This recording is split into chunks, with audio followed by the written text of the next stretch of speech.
Eu sou Miriana Lira, licenciada em Letras, pós-graduada em revisão de texto, e eu comecei a minha trajetória na revisão de texto, assim como a maioria dos revisores, acredito, no texto acadêmico, né? A gente começa ali fazendo revisões dos colegas de faculdade, das outras turmas, dos outros cursos, e assim eu comecei também.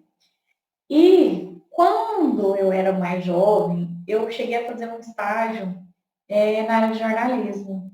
E eu já era envolvida com essa parte da comunicação. Quando eu entrei nas letras, eu queria ser revisora, eu não queria ser professora. Mas eu já tinha essa noção de comunicação.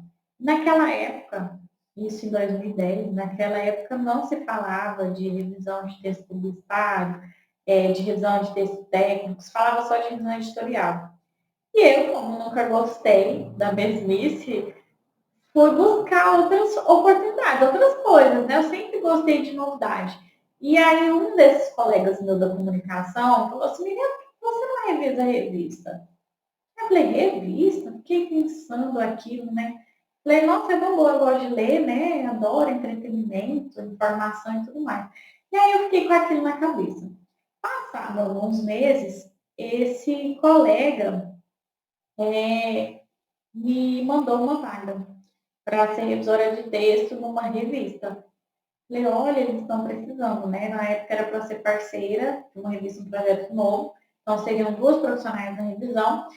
E aí eu passei por todo o processo, tudo, e comecei a fazer a revisão dessa revista. Era uma revista que tinha função de trazer entretenimento e ele ia ser veiculado nos aviões da TAM na época. E aí eu fiz esse trabalho de revisão dessa revista durante um ano e pouco. Depois que essa revista acabou, o processo livre, que ela era para ser durante um período curto, eu comecei a buscar, né? Eu gostei disso, aí eu comecei a fazer contatos e falar para as pessoas o que eu estava fazendo e tudo mais. E aí, no Office, eu conheci o dono de uma agência de marketing político. Aí eu falei para ele o que eu fazia, tudo, me coloquei à disposição, e era ano eleitoral. Então ele falou, nossa, eu estou precisando de uma pessoa assim como você. Achei, então.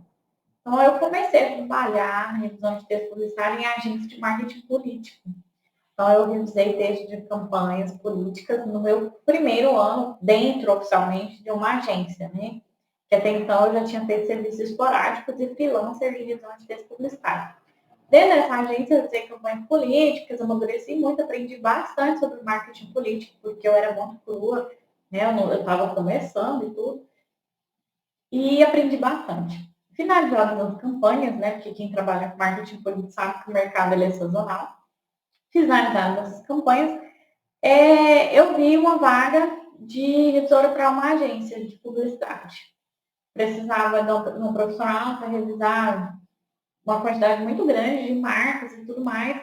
E aí eu fui para o processo seletivo. E muito honesta e sincera, como eu sou, quem me conhece, já me acompanha há um tempo, sabe que eu sou honesta mesmo. Eu falei para a gestora, olha, eu tenho muita vontade de aprender, eu quero muito, eu tenho experiência nisso, nisso e nisso, mas com esses clientes que você tem, eu não tenho experiência, mas eu estou disposta a aprender. Tem alguém para me ensinar as particularidades desses clientes? Ela falou, tem um profissional aqui que a gente vai subir de cargo e você vai entrar no lugar dele.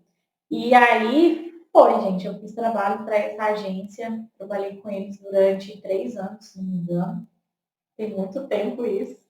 Depois dessa agência, eu fui para outra e depois fiz freelances para outras. E assim eu fiquei no mercado muitos anos. Eu fiquei por conta de um cliente durante 5 anos. Então, quando o cliente mudava de agência, ele me levava, porque confiava muito no meu trabalho, na equipe. Então, ele levava algumas pessoas da equipe para outras agências e assim eu sempre acompanhei. Quando em 2020 eu engravidei, né, meu filho nasceu, veio pandemia e tudo mais, a crise no mercado todo veio, atingiu muita gente, muitos profissionais, e me atingiu também. Então, logo que finalizou a minha licença, que eu ia voltar e tudo mais, a empresa estava passando por crise também e me demitiu. E eu, no momento, achei aquilo bom, porque eu queria ficar um pouquinho mais em casa com o neném, né? Lógico, fiquei baqueada, porque eu queria voltar para a minha vida, né? Quem é mãe aqui sabe. E aí eu falei, não, peraí, deixa eu ver isso como uma oportunidade, né? Porque se eu voltar a CLT, vai ser presencial, vou ter que deixar meu filho em escolinha, ou com babá, ou arrumar alguém, enfim, mil coisas para resolver. Então, eu falei, para mim, no momento, vai ser mais vantajoso trabalhar de casa. Eu tenho equipamento, precisei melhorar, lógico, alguns equipamentos que eu tinha, tive que fazer investimento. E aí eu comecei a falar para as pessoas, né, o que eu estava fazendo, que eu estava empreendendo, que eu estava trabalhando para mim agora e tudo mais. Então, quem já conhecia o meu trabalho, super me apoiou, sou muito grata pelos apoios de todo mundo, meus ex-chefes, meus ex-colegas de trabalho. E aí eu comecei a prospectar, comecei a estudar, porque quando a gente trabalha com revisão de texto e nós somos PJ, nós não podemos ficar refém só de vaga de emprego. A gente tem que saber prospectar, captar clientes, saber fechar vendas, saber dialogar, negociar. Então eu fui estudar essa parte, porque a parte do conhecimento técnico para executar o meu trabalho como revisora, eu tinha, mas eu precisava melhorar essas outras frentes. E é isso que hoje eu sempre bato na tecla com as minhas mentoreadas. Vocês precisam se capacitar para administrar um negócio, para gerir um negócio. Ah, Miriam, mas eu trabalho sozinha, eu sou MEI, não sei o quê. Tá, você é sozinha, mas uma coisa é você, outra coisa é a sua empresa.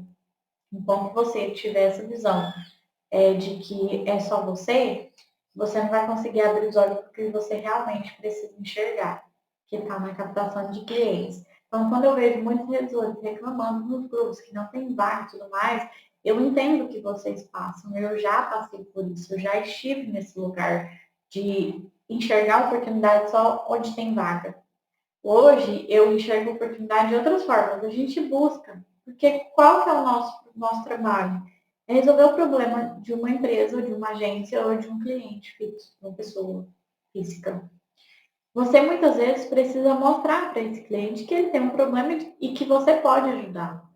Se você não mostrar para ele que você pode ajudá-lo, muitas vezes ele não vai nem saber qual é o profissional que ele precisa. Vou dar um exemplo aqui da minha vida mesmo. Meu filho teve atraso no desenvolvimento e teve atraso na fala. O primeiro sinal foi a fala, para procurar um fonoaudiólogo. Só que o problema, né, digamos assim, a solução desse problema não estava no fonoaudiólogo, estava no neuropediatra. Eu não sabia. Eu sabia que tinha alguma coisa, mas eu não sabia quem procurar. Foi a fonoaudióloga que me orientou. Falou, olha, você precisa de um neuropediatra. Eu falei, nossa, como que eu não pensei nisso, né? Então, muitas vezes a gente tem um problema, mas a gente não sabe a quem recorrer. Então, muitas vezes o cliente, ele tem ali os textos para serem revisados, ele tem textos que precisam de uma lapidação, mas ele não sabe quem buscar. Muita gente nem sabe que a nossa profissão de revisor existe. Acredito que exista só redator, aí busca o redator e o serviço não é com o redator. Então, esse é um dos grandes aprendizados da minha carreira.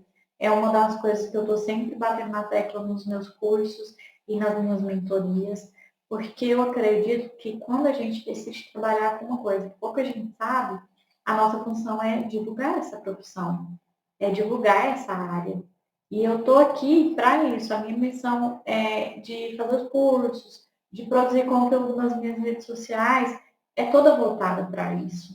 Tudo para divulgar o nosso mercado, fortalecer o nosso mercado e melhorar também as nossas condições de trabalho. É nisso que eu acredito.